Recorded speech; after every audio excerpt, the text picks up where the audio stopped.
नहीं सी पता कि मैं पुत्र नहीं पूरे पिंड दी मौत लेके आई हां।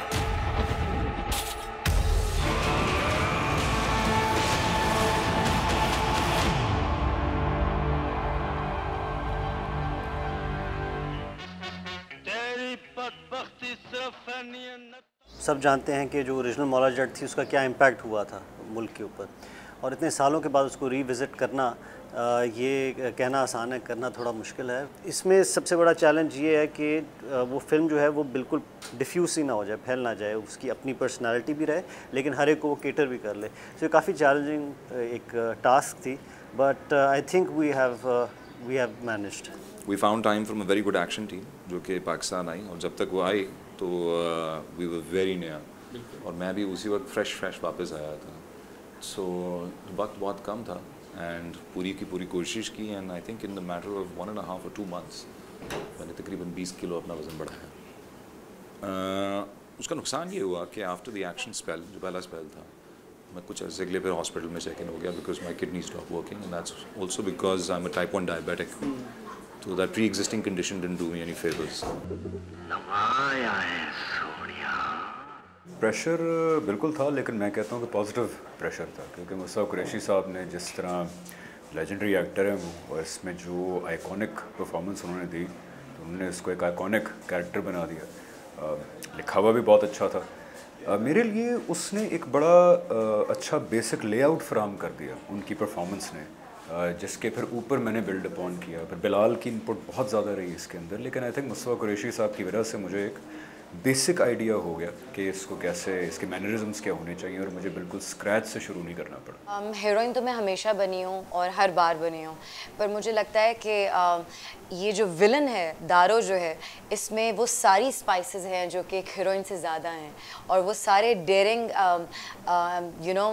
कैरेक्टर के अंदर वो सारी डेयरिंग क्राफ्ट है उसकी एक बड़ी मज़ेदार सी, जो कि एक हीरोइन से ज़्यादा है। तो मैंने इस चीज़ को बहुत ज़्यादा इन्जॉय किया, और मैं ख़ुद एज एन एक्टर जो हूँ मुझे अच्छा लगता है नए नए कैरेक्टर्स लेना, नए नए चैलेंजेस लेना।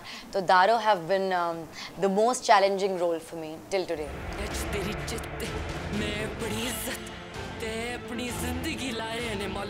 हमसफ़र के बाद हम पे एक बहुत बड़ा एक वो था कि काम नहीं करते एक साथ, क्यों नहीं कर रहे, क्या हो रहा है ये वो, और हम दोनों, ऐसा नहीं था कि हम दोनों नहीं करना चाहते थे, कुछ ऐसा हुआ कि हम दोनों की आई डोंट नो, शायद हम दोनों की रास्ते अलग हो गए। मैं कुछ और कर रही थी, वो कभी कभी एक प्रोजेक्ट होने वाला होता था, वो नहीं होता था। So the good thing was कि जब हम मौला जट के सेट पे आए, तो क्योंकि लैंग्वेज पंजाबी थी, तो वो एक अलग ही कोई चीज़ निकल के आई है, यू नो। तो वो हमसफ़र का बैगेज नहीं है इसमें, मुझे नहीं लगता।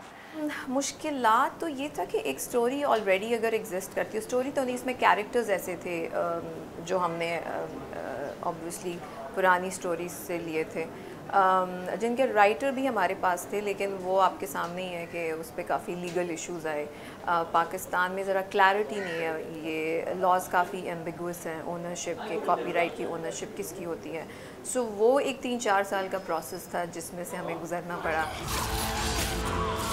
कबर तक पहुंचते तेनू अपनी मां दी एक आवाज आएगी।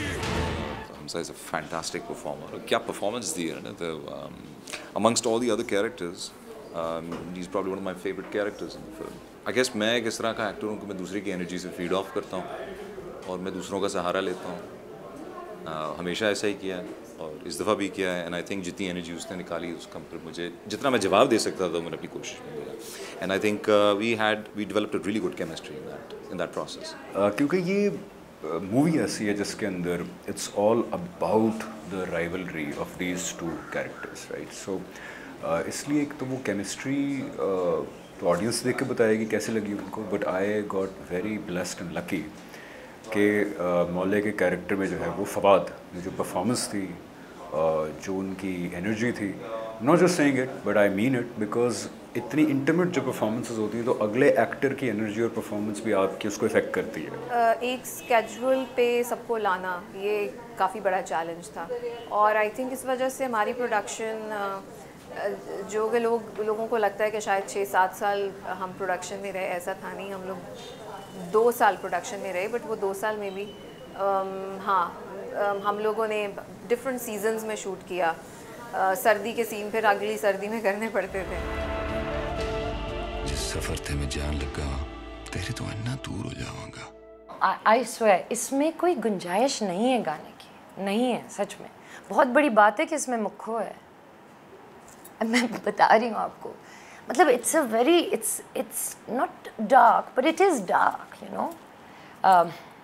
एक्शन है, मार कुटाई है, पुराना ट्रॉमा निकल के मौला जट का आ रहा है और ट्रॉमा नूरी नथ का भी है, हिस्ट्री है। सो इसमें रोमांस है, ये बहुत बड़ी बात है। इट्स अ वेरी इंगेजिंग और इंटेंस मूवी है जो आपको ना अंदर ड्रॉ करती जाती है। तो उसकी वजह से मैंने उसमें गाने नहीं रखे, लेकिन बैकग्राउंड म्यूज़िक जो है इसका, जो स्कोर, जो फिल्म का स्कोर है, उस पे बहुत ज़्यादा हमने मेहनत की है। वो एक अलग एक लेयर है फिल्म की जो लोग बहुत इन्जॉय करेंगे। उनको जो म्यूज़िक का, गाने नहीं है लेकिन म्यूज़िक का जो मज़ा आएगा ना, वो that will be a very pleasant surprise for everyone. नूरी नत नत नत की आवाज़ आएगी।